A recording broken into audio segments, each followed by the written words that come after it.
तो अगर आप इस वीडियो को पूरा देख लेते हैं तो गारंटी है आपको हर सूत्र समझ में आ जाएगा कैसे कैसे हुआ है। जय हिंद। इस वीडियो में हम लोग क्लास 10th मैथमेटिक्स चैप्टर 12 यानी कि अध्याय 12 को स्टार्ट कर रहे हैं और इसमें जो है हम लोग अध्याय 12 में जितना भी फॉर्मूला यूज होने वाले हैं वो सब को इस वीडियो में हम कवर करेंगे, ओनली फॉर्मूला को। लेकिन ये इसमें जो है फॉर्मूला कौन आएगा, अगर फॉर्मूला की बात करें तो चूँकि अध्याय जो है अध्याय 10 जो है उसमें हम वृत्त पढ़े हैं और वृत्त के बारे में सब कुछ जो है अच्छा से परिचय हम अध्याय 10 में दे दिए हैं। तो यहाँ जो 12th में जो है 12th अध्याय में क्या है, तो 12th में आपको है कि वृत्तों से संबंधित क्षेत्रफल यानी कि एरिया रिलेटेड विथ सर्किल। तो इस चैप्टर में जो है हम वृत्त से संबंधित जितना भी फॉर्मूला होता है वो फॉर्मूला को कवर करेंगे और अध्याय 10 में जो है उसमें फॉर्मूला नहीं आया है, तो इसलिए इसमें जितना भी फॉर्मूला यूज होने वाले हैं सबको देखते हैं। तो चलिए वीडियो को स्टार्ट करते हैं।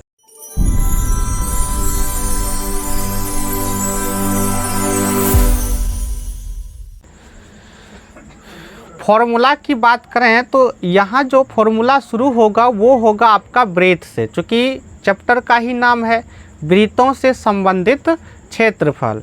तो जो भी उससे रिलेटेड क्षेत्रफल है सबको हम इस वीडियो में कवर करेंगे। तो पहले देखते हैं कि वृत्त का क्षेत्रफल क्या होता है। तो देखिए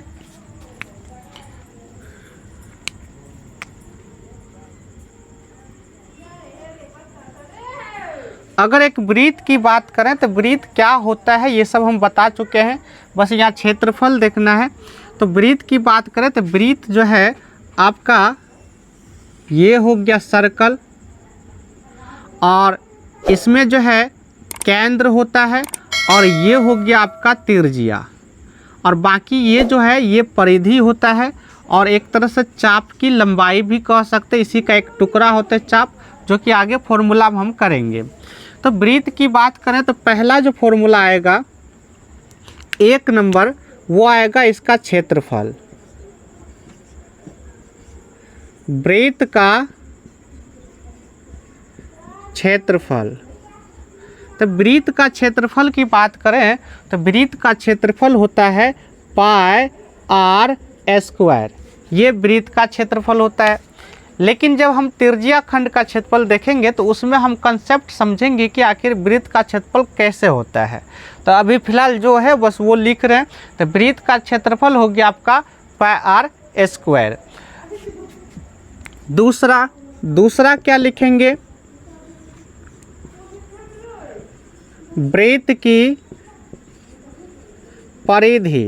तो वृत्त की परिधि बोलें या फिर वृत्त का परिमाप बोले, वही चीज़ होता है। जब भी आपको परिमाप या परिधि बोले तो जो भी आकृति का पूछ रहा है उसके चारों तरफ एक चक्कर लगा लीजिए, वही उसका परिधि या फिर परिमाप होता है।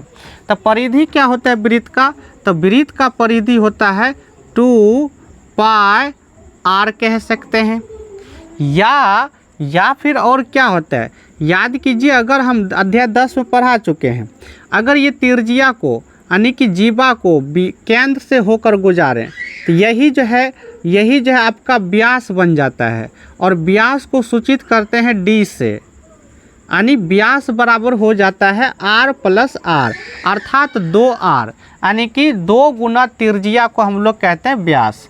अगर इसमें देखा जाए इस फॉर्मूला में तो यहाँ से देखा जाए तो इसमें आपको 2r है, ये 2r इंटू में है पाई।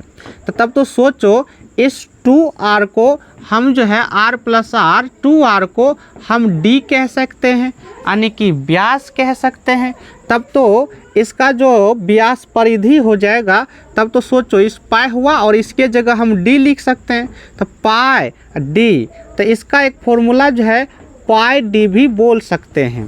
तो ये फॉर्मूला कब लगा सकते हैं, अगर वृत्त का आपको व्यास दिया रहे तो डायरेक्ट आप त्रिज्या निकालने की कोई ज़रूरत नहीं है, डायरेक्ट आप पाई d लगा दो, हो गया।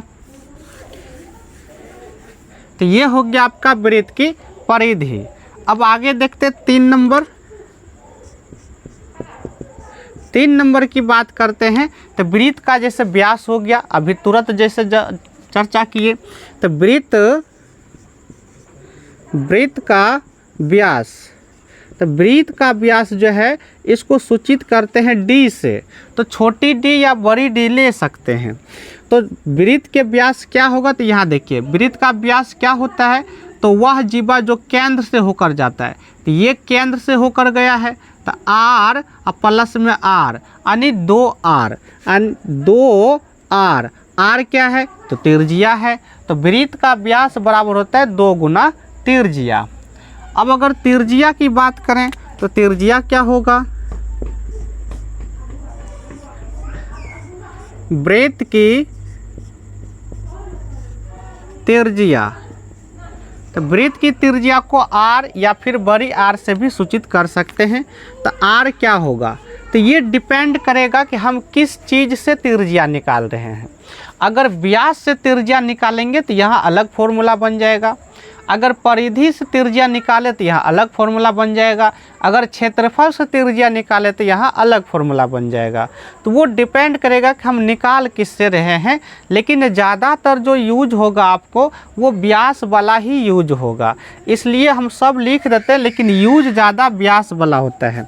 तो वृत्त की त्रिज्या क्या होगा, तो यहाँ से देखो 2r है, तो इसमें से अगर हम r निकालें तो 2 को इधर कर देंगे तो व्यास का आधा हो जाएगा, यानी कि व्यास बटे हो जाएगा 2। तो व्यास को सूचित करते हैं डी से और बटे हो जाएगा 2, यानी वृत्त का जो भी व्यास दिया रहेगा उसका आधा कर दीजिए, आपको मिल जाएगा उसका त्रिज्या। तो ये तो हो गया नॉर्मल फार्मूला, और ज़्यादातर सब जगह यही फार्मूला यूज करेंगे त्रिज्या निकालने के लिए। लेकिन चाहें तो यहाँ से भी आप निकाल सकते हैं। तो हम नॉर्मली लिख देते हैं क्या होगा। सोचो अगर इस जगह से फार्मूला निकालें तो क्या होगा, r बराबर, तो r बराबर हो जाएगा, ये परिधि है, तो परिधि अगर r निकालें तो ये 2 पाई गुना में रहता है, यहाँ इसको इधर करेंगे तो भाग हो जाएगा। तो परिधि बटे हो जाएगा आपका 2 पाई। तो ये भी बोल सकते हैं r बराबर। लेकिन अगर क्षेत्रफल वाला से निकालें तो वहाँ आपका एक अलग फॉर्मूला बन जाएगा। तो क्षेत्रफल बराबर अगर r निकालें यहाँ से तो क्या होगा, सोचो ये क्षेत्रफल है, अगर पाई को इधर करेंगे तो ये गुना है, इधर आके बटे होगा भाग में, यानी कि क्षेत्रफल बटे हो जाएगा पाई। लेकिन ये जो है स्क्वायर है, अभी फिलहाल ये स्क्वायर है, r स्क्वायर बराबर क्षेत्रफल अब बटे में हो गया पाई। अब r अगर निकालना है तो ये वर्ग है, इधर आके वर्गमूल होगा, तो इसका हो जाएगा रूट, इसका हो जाएगा रूट। तो यहाँ से देखिए r का आपको 3 फॉर्मूला तैयार हो गया। r बराबर हो गया व्यास बटे 2, परिधि के हिसाब से देखेगा तो r बराबर हो गया परिधि बटे 2 पाई। अगर क्षेत्रफल के हिसाब से देखेगा तो r बराबर हो गया क्षेत्रफल बटे पाई का रूट। लेकिन आपको इतना रटने नहीं है, इतना बिल्कुल नहीं रटना। आप बस केवल ये याद रखिए कि त्रिज्या बराबर व्यास बटे 2, और इसी से सब जगह काम चल जाता है, इसलिए इतना ज़रूरी नहीं है। लेकिन हम ये बताने का कोशिश कर रहे हैं कि ये सब भी संभव है त्रिज्या बराबर। तो ये हो गया एक वृत्त के लिए। अब आगे देखते हैं वृत्त से आगे का यानी त्रिज्या खंड सबका क्या। अब हम लोग देख लेते हैं वृत्त त्रिज्या खंड का क्षेत्रफल। त्रिज्या खंड का क्या होता है, अभी जस्ट हम वृत्त का देखें, अब त्रिज्या खंड का देखते हैं क्या होगा। तो देखिए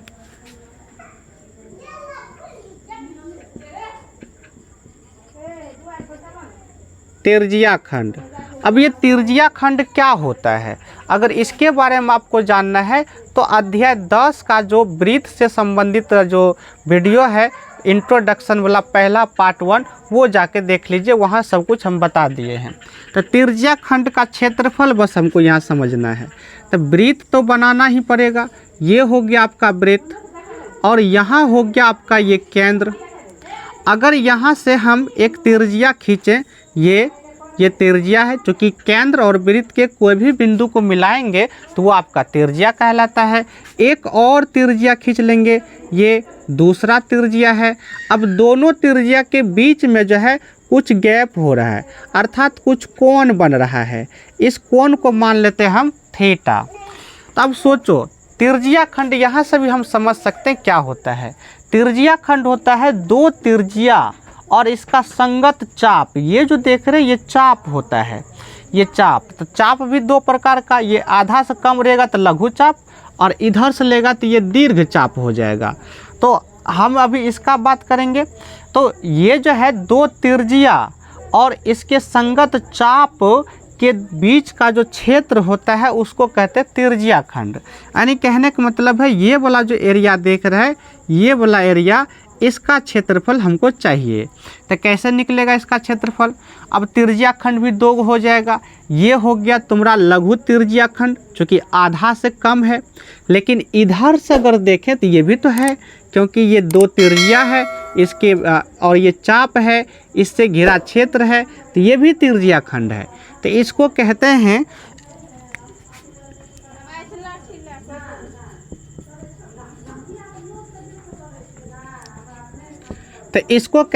दीर्घ त्रिज्या खंड। और ये जो अभी हम लिखेंगे ये होगा आपका लघु त्रिज्या खंड। तो दोनों का कैसे निकालते वो समझते हैं। तो पहले त्रिज्या खंड का देखते हैं।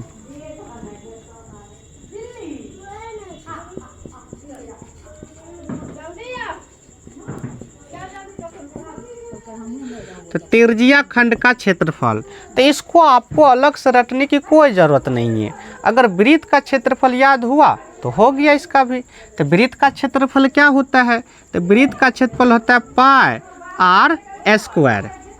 आपको करना क्या है, इसी में गुना कर देना है थीटा बटे 360 डिग्री। ये देखिए हो गया, थीटा बटे 360 डिग्री गुना पाई आर स्क्वायर जो है ये किसका हो गया? त्रिज्या खंड का। अगर वास्तव में देखा जाए तो एक वृत्त का क्षेत्रफल यही होता है। पूरे एक चक्कर घूम जाते तो एक वृत्त बनता है, और एक चक्कर घूमने का मतलब एंगल हो गया आपका 360 डिग्री। तो सोचो, अगर 360 डिग्री हो गया तो 360 डिग्री बटे 360 डिग्री, तो ये दोनों कट के एक हो जाएगा ना, और एक से गुना करेंगे तो यही रहेगा। तो इसी वजह से हम वृत्त का क्षेत्रफल केवल पाई आर स्क्वायर लिख देते हैं। लेकिन ओरिजिनल में देखा जाए तो वृत्त का क्षेत्रफल यही होता है जो त्रिज्या खंड का क्षेत्रफल हम लोग रटते हैं। तो त्रिज्या खंड का क्षेत्रफल हो गया आपका थीटा बटे 360 डिग्री गुना पाई आर स्क्वायर।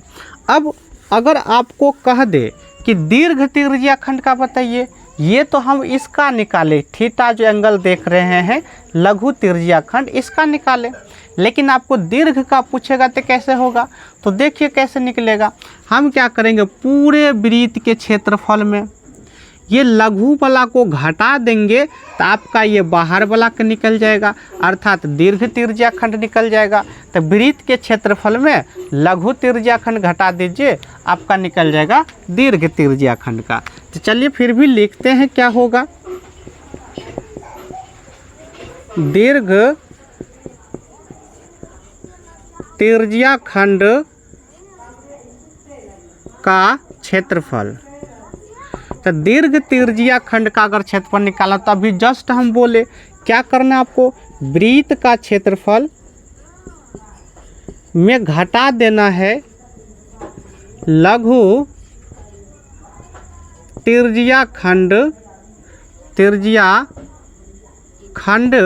का क्षेत्रफल, ये घटा दीजिए। तो वृत्त का क्षेत्रफल क्या होता है? तो वृत्त का क्षेत्रफल होता है पाई आर स्क्वायर, जैसा कि अभी हम यहाँ बोले, और इसमें घटा देना आपको लघु त्रिज्या खंड का, यानी थीटा बटे 360 डिग्री। अब इसमें से अगर देखा जाए और थीटा बटे 360 डिग्री और गुना में पाई आर स्क्वायर, अगर देखा जाए तो पाई आर स्क्वायर दो जगह है, तो दोनों में से हम कॉमन ले सकते हैं। तो पाई आर स्क्वायर अगर कॉमन ले लिए तो बचा क्या, जब पूरा का पूरा निकलता है तो एक बचता है, माइनस ये पूरे निकल गया तो यहाँ बच गया थीटा बटे 360 डिग्री। तो ये आपका हो जाएगा दीर्घ त्रिज्या खंड का क्षेत्रफल। तो इसको रटने की ज़रूरत आपको नहीं है, बस लघु त्रिज्या खंड का क्षेत्रफल याद रखिए। अगर क्वेश्चन में पूछ देता है दीर्घ त्रिज्या खंड तो यही फॉर्मूला अपनाएंगे, वृत्त के क्षेत्रफल में लघु वाला को घटा देंगे, निकल जाएगा। अगर डायरेक्ट लघु का अगर निकालना चाहते तो ये लगा दीजिए पाई स्क्वायर 1 माइनस थीटा बटे 360, या तो ये से कर लीजिए, नहीं तो एक और उपाय है, ये जो एंगल देख रहे हैं आप एंगल चेंज कर दीजिए। अगर दीर्घ त्रिज्या खंड का पूछ रहा है तो हम क्या करेंगे, बाहर वाला एंगल निकाल लेंगे। तो बाहर वाला एंगल कैसे निकालेंगे, अगर ये पता हो तो 360 डिग्री में ये वाला घटा दीजिए, आपका ये बाहर वाला हो जाएगा। और जब यहाँ एंगल बाहर वाला पुट कर दीजिएगा तो ये आपका दीर्घ त्रिज्या खंड का हो जाएगा। तो एंगल खाली निकाल लीजिए, उससे भी आप कर सकते हैं। तो ये हुआ आपका त्रिज्या खंड का क्षेत्रफल। अब हम देखते हैं वृत्त खंड का क्षेत्रफल क्या होता है।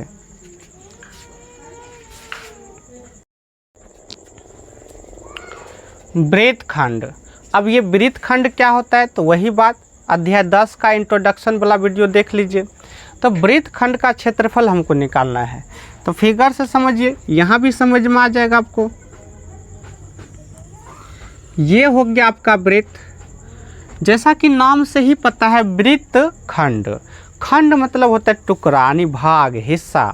किसका हिस्सा, तो वृत्त का हिस्सा, यानी कि वृत्त का एक टुकड़ा हो जाएगा। जैसे मान लो ये हम काट दिए तो ये जो हिस्सा बन गया नीचे, यही आपका वृत्त खंड हुआ। और ऊपर का भी तो वृत्त खंड हुआ, ये भी तो वृत्त का एक हिस्सा है।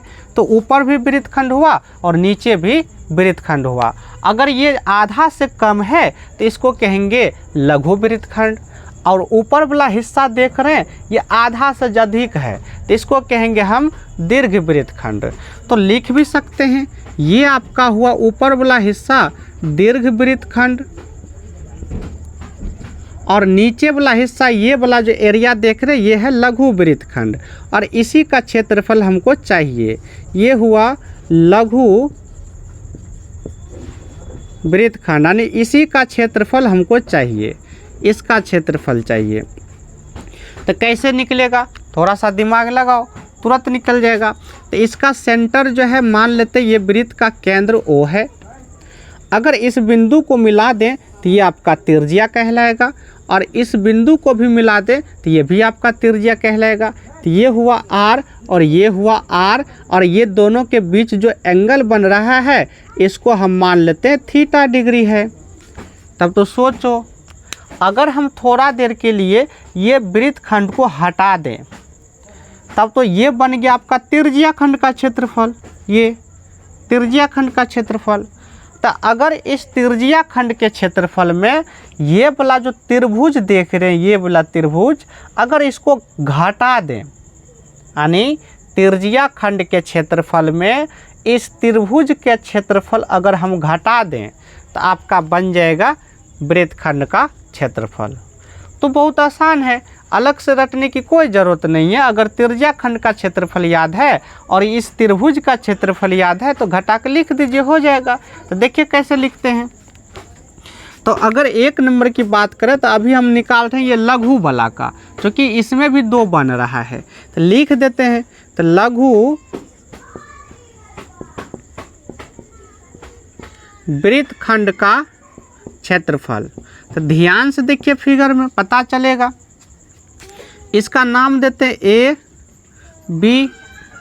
तो त्रिज्या खंड, अच्छा एक और यहाँ बिंदु देना पड़ेगा अगर नाम से बोलना पड़े तो एक बिंदु चलो डी दे देते हैं। तो हम कहेंगे त्रिज्या खंड, त्रिज्या खंड ओ ए डी बी, यानी ये वाला हिस्सा जो देख रहा है ये त्रिज्या खंड हुआ। तो ओ ए डी बी का क्षेत्रफल, और इसमें घटा देना पड़ेगा इस त्रिभुज का क्षेत्रफल, और त्रिभुज का नाम है ओ ए बी।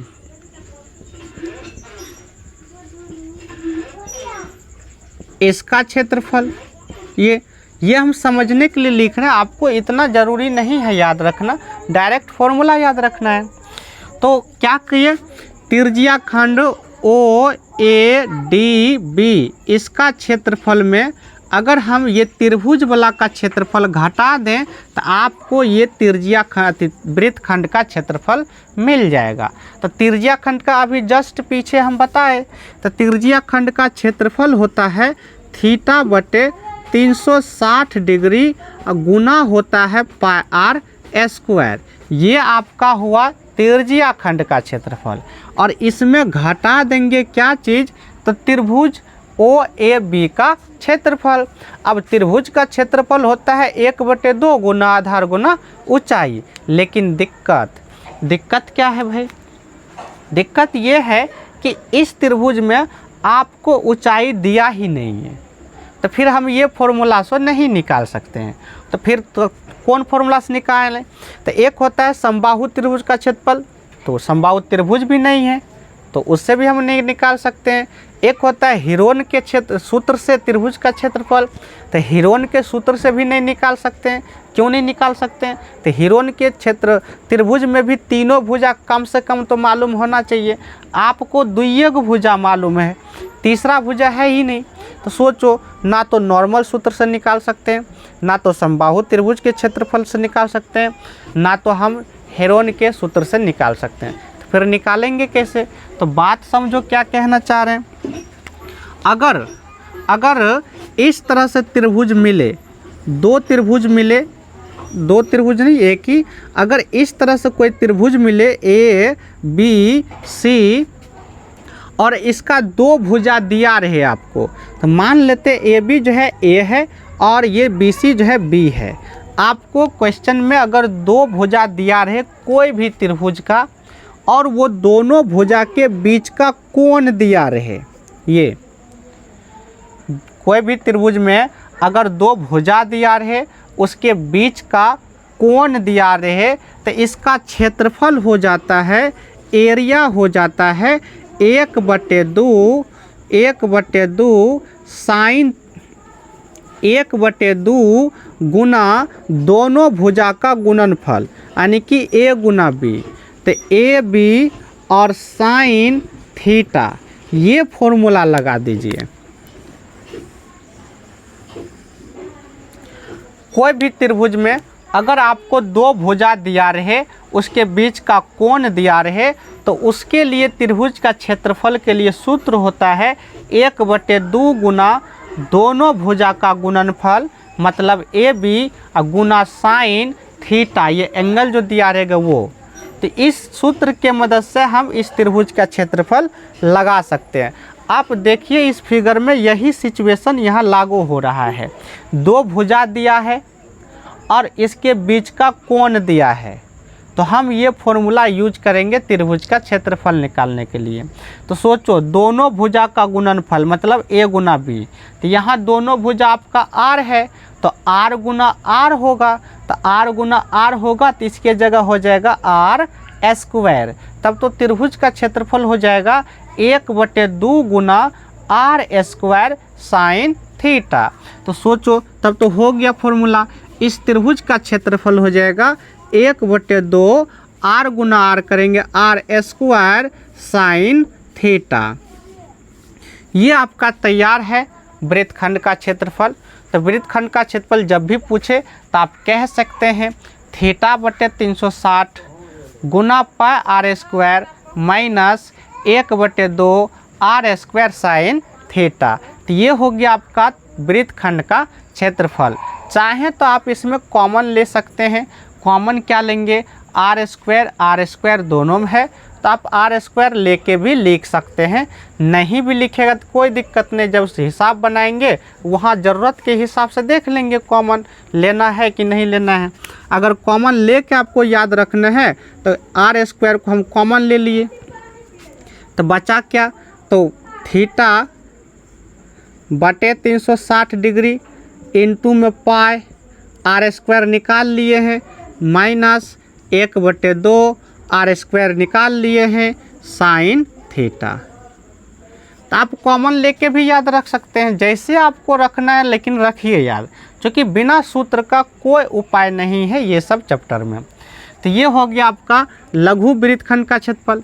लेकिन अगर आपको निकालना हो दीर्घ वृत्तखंड का क्षेत्रफल तो फिर वही सिचुएशन, या तो आप एंगल बाहर वाला निकाल लीजिए। अगर ये एंगल पता है तो 360 डिग्री में ये घटा दीजिए, बाहर वाला हो जाएगा। तो बस एंगल बदल दीजिए, एंगल बदल दीजिए, बाहर वाला हो जाएगा। तो ऐसे कर सकते हैं। नहीं तो दूसरा उपाय क्या है? दूसरा उपाय ये है कि पूरे वृत्त के क्षेत्रफल में, ये पूरे वृत्त के क्षेत्रफल में अगर यहाँ से हम ऊपर वाला घटा दें तो ये तो नीचे वाला हुआ, लेकिन अगर ऊपर वाला हमको चाहिए तो ये नीचे वाला घटा दें तो ऊपर वाला मिल जाएगा। तो क्या करना बताओ? वृत्त के क्षेत्रफल में लघु वृत्तखंड का क्षेत्रफल घटा देंगे तो हमको मिल जाएगा दीर्घ वृत्तखंड का क्षेत्रफल। तो दीर्घ वृत्तखंड का क्षेत्रफल कभी भी रटना नहीं है। जब भी क्वेश्चन में पूछे आपको ऐसे ही करना है, पूरे वृत्त के क्षेत्रफल में लघु वृत्तखंड का क्षेत्रफल घटा देना, निकल जाएगा दीर्घ वृत्तखंड का। तो चलिए एक लाइन बस थोड़ा सा लिख देते हैं दीर्घ वृत्तखंड के लिए। दीर्घ वृत्तखंड का क्षेत्रफल, तो क्या बोले? तो वृत्त का क्षेत्रफल में घटा देना है लघु वृत्तखंड का क्षेत्रफल। अब आपको पते हैं वृत्त का क्षेत्रफल क्या होता है, माइनस लघु वृत्तखंड का निकाल ही दिए हैं, इसमें बैठा के आप निकाल सकते हैं। तो ये हो गया आपका वृत्तखंड का क्षेत्रफल। तो अभी तक हम क्या क्या देख लिए? वृत्त से संबंधित देख लिए वृत्त का क्षेत्रफल, परिधि, व्यास, त्रिज्या।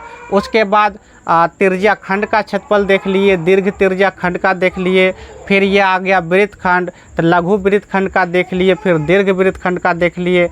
अब इसमें बच रहा है एक चाप की लंबाई, और चाप की लंबाई को देखते हैं। और कभी कभी वलय यानी कि बल्ला, तो बल्ला का क्षेत्रफल पूछ देता आपको, वो भी देख लेते हैं। तो चलिए देखते हैं आगे।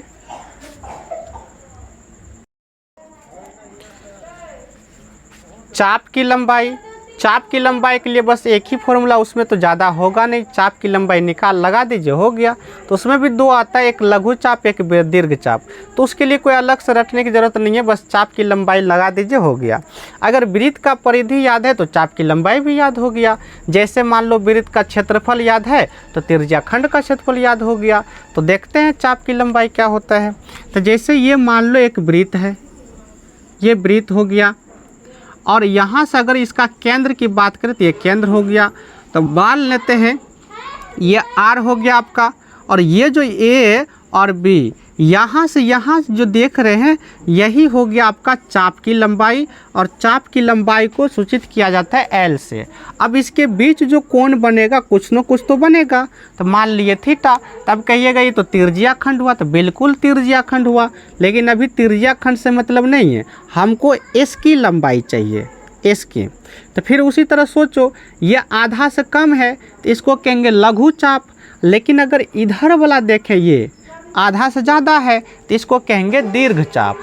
तो चाहे दीर्घ चाप पूछे या लघु चाप, फॉर्मूला वही रहता है। तो देखते हैं लघु चाप का क्या होगा, यानी कि चाप की लंबाई। चाप की बात करें तो हम लघु चाप का निकाल लेते हैं। लघु चाप की लंबाई, तो लघु चाप की लंबाई अगर निकालना हो तो क्या होगा? तो क्या बोले, वृत्त की परिधि अगर याद है तो हो गया। तो वृत्त की परिधि क्या होता है? तो वृत्त की परिधि होता है 2πr। ये हम अभी इसी वीडियो में बता दिए पहले। तो वृत्त की परिधि होता है। अब यहाँ देखिए, ये जो एंगल देख रहे हैं, यही एंगल के वजह से ये यहाँ तक, यहाँ से यहाँ आया है। तो बस एंगल के लिए करना है, और एंगल के लिए कैसे करना हम लिखे हैं, यानी θ/360 डिग्री। ये कर दीजिए, हो गया आपका चाप की लंबाई। यानी इसको अलग से कोई ज़रूरत नहीं है रटने की, क्योंकि ये जो है ये परिधि का ही एक टुकड़ा है। तो परिधि का क्षेत्रफल लगाइए और गुना कर दीजिए θ/360 डिग्री। उसी तरह तो हम त्रिज्या खंड में किए, वृत्त का क्षेत्रफल लगाइए और गुना कर दीजिए θ/360 डिग्री से। तो ये हो गया आपका चाप की लंबाई। अगर लघु दीर्घ चाप का निकालना है तो फिर वही बात, ये बाहर वाला एंगल निकाल लीजिए, नहीं तो दूसरा उपाय है कि वृत्त के परिधि, टोटल वृत्त के परिधि में अगर हम ये लघु वाला वृत्त की चाप की लंबाई को घटा दें तो निकल जाएगा दीर्घ चाप का। तो वो उतना ज़रूरत नहीं पड़ता है, बस ये फॉर्मूला रखिए, इसी से जो निकालना आप निकाल सकते हैं। तो ये हुआ चाप की लंबाई। अब हम देख लेते हैं वलयाकार क्षेत्र, बल्ला का क्षेत्रफल क्या होगा। तो देखते हैं। तो वलयाकार का क्षेत्रफल, वलयाकार का क्षेत्रफल क्या होगा, पहले तो समझो वलयाकार का मतलब क्या होता है। यानी दो वृत्त, एक मान लेते ये वृत्त है, अब इसके बाहर से एक वृत्त जाएगा, ये वाला, तो दो वृत्त हो गया। अब अर्थात हम दो स्वकेंद्रीय वृत्त भी कह सकते हैं। तो ये जो है, ये छोटा वृत्त की त्रिज्या मान लेते r है, और ये बड़ा वृत्त की त्रिज्या मान लेते बड़ी r है। ये तो वलयाकार सोचो, बल्ला, तो बल्ला क्या होता है भाई, बीच में खाली होता है, तो ये वाला एरिया हो गया आपका बल्ला। तो इसका अगर क्षेत्रफल पूछे, वलयाकार का क्षेत्रफल या बल्ला का क्षेत्रफल, तो कैसे निकलेगा। तो ये सब रटने की बिल्कुल ज़रूरत नहीं है, थोड़ा सा दिमाग चलाना है। क्या कैसे निकलेगा, सोचो, ये वाला एरिया हमको चाहिए, यानी कि ये वाला एरिया हमको चाहिए, ये वाला एरिया कैसे निकलेगा, ये वाला एरिया का क्षेत्रफल। तो सोचो, दिमाग लगाओ, यानी पूरे बड़ा वाला वृत्त के क्षेत्रफल में अगर हम ये छोटा वाला वृत्त का क्षेत्रफल घटा दें तो बल्ला का निकल जाएगा। तो वृत्त का क्षेत्रफल तो पहले से ही पता है क्या होता है, तो लिखते हैं। तो वलयाकार भाग का क्षेत्रफल, तो वलयाकार भाग का क्षेत्रफल लिख सकते हैं, या फिर बल्ला का क्षेत्रफल लिख सकते हैं, या वलय का क्षेत्रफल लिख सकते हैं, जो लिखना आपको, बस समझो क्या होता है। तो क्या बोले, बड़ा वाला वृत्त का क्षेत्रफल, तो क्षेत्रफल वृत्त का क्या होता है, पाई, अब बड़ा वाला कह रहे हैं तो बड़ी आर लेंगे, तो पाई बड़ी आर का स्क्वायर। तो ये हो गया आपका बड़ा वृत्त का क्षेत्रफल। लेकिन अगर इसमें हम छोटा वाला वृत्त का घटा देंगे तो हो जाएगा वलयाकार। तो छोटा वाला वृत्त का क्षेत्रफल घटा देंगे तो छोटा वाला वृत्त का क्षेत्रफल हो जाएगा पाई और छोटी आर का स्क्वायर। तो ये हो जाएगा आपका छोटा वृत्त का क्षेत्रफल। तो बड़ा वृत्त के क्षेत्रफल में छोटा वृत्त का घटा दो तो वलयाकार का क्षेत्रफल। तो यहाँ से देख रहे हैं तो कॉमन ले सकते हैं। तो अगर पाई को हम कॉमन ले लें तो बचेगा बड़ी आर स्क्वायर माइनस छोटी आर स्क्वायर। ये हो गया। तो ये तो कॉमन तो बाद की बात है, पहले तो आप फॉर्मूला याद रखिए ना कैसे निकाल रहे हैं। अब यहाँ कुछ क्या करते हैं, यहाँ भी फॉर्मूला लगा देते हैं क्योंकि यहाँ भी लग रहा है ए स्क्वायर माइनस बी स्क्वायर का फॉर्मूला। तो ए स्क्वायर माइनस बी स्क्वायर का फॉर्मूला क्या होता है, एक बार प्लस एक बार माइनस। तो चाहे तो इसको हम और आगे बढ़ा सकते हैं, pi into r plus r, यानी एक बार प्लस एक बार माइनस, आर माइनस आर। तो ये भी आप रट सकते हैं, लेकिन रटने की ज़रूरत नहीं है। जो थिंकिंग करने के लिए बताएं उस तरह से रखिए, आराम से याद होगा। तो ये हो गया आपका वलयाकार का क्षेत्रफल। तो वृत्त से संबंधित जो क्षेत्रफल है वो इतना ही है इसमें, और इसके अलावा वृत्त से संबंधित क्षेत्रफल नहीं आएगा। जितना होता है सब इसमें हम कवर कर लिए हैं।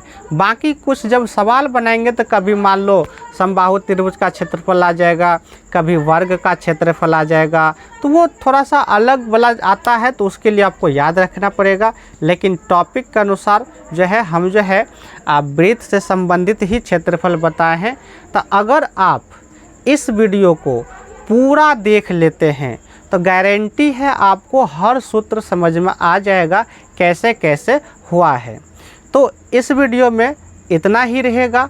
इसके नेक्स्ट वीडियो में जो है हम एक्सरसाइज को शुरू करेंगे, तो मिलेंगे इसके नेक्स्ट वीडियो में। तब तक के लिए जय हिंद।